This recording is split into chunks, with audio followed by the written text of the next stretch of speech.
Leadership in Game of Thrones. The series finale of Game of Thrones has been watched by 19.3 million people across all HBO airing platforms. Content of popular culture may bring us entertainment and amusement, but we can actually learn a lot about our world from it. It is about people, relationships, and their lust for power. We should speak with the Queen. It illustrates many types of leadership styles. Researchers have already analyzed classical literature and theater plays for management theory. In the study program Creative Industries Management at the hdpk Berlin School of Popular Arts, we look into popular culture. Working with literature like Leadership in Game of Thrones by Dr. Brigitte Biehl, we analyze GOT in detail, learning about powerful leadership strategies. The series constructs and deconstructs leaders and gives us different perspectives on leadership and followership. Game of Thrones is showing that leadership is not an object that belongs to one person and you can own it. I am the king! But that leadership is a social process. It is relational, constantly negotiated, dynamic, and can fade pretty fast. Furthermore, leadership is in between leaders and followers. For the watch. Good leaders need to be able to understand, empathize, and interact with their followers in a meaningful and constructive way. Now, let's have a look at Eddard, Ned Stark. I, Eddard, the House Stark. What characterizes him as a leader? Ned Stark is above all true. His behavior always aligns with his personal motives, his values, and his emotions.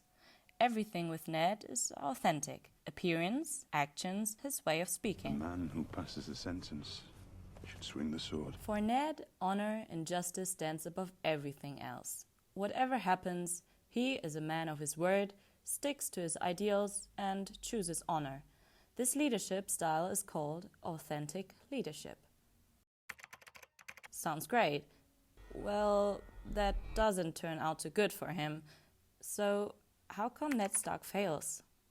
His problem is that he acts so authentically that it does isolate him. Other leaders lead differently while having other values. He does not realize that, fails to connect and to relate. Good leadership is not only about to be true to oneself, but rather about interacting with others. It's about knowing how to reach out to other leaders or followers. Don't fight for honor, don't fight for glory. Don't fight for riches because he won't get any. This is your city Stannis means to sack. That's your gate he's ramming.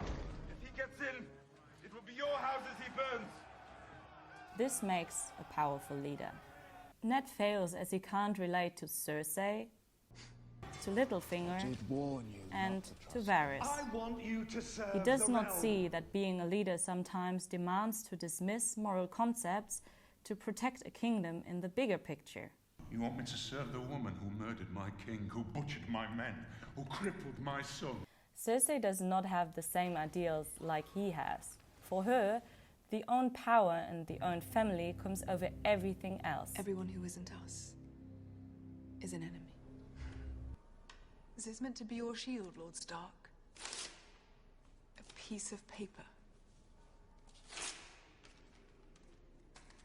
Those were the king's words. We have a new king now. A good leader needs to react on this. It feels like Ned doesn't even notice that he is alienated in the South in terms of values, morals, and attitude. Even his way of speaking and how he looks. Thank the gods you're here, Stark. About time we had some stern northern leadership. If you'd like to change into something more appropriate.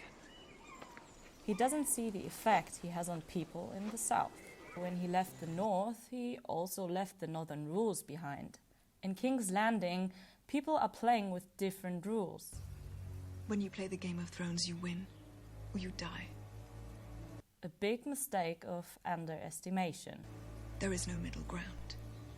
Okay, so here's what we learn. Yes, Ned is a great man of honor, but is he a good leader?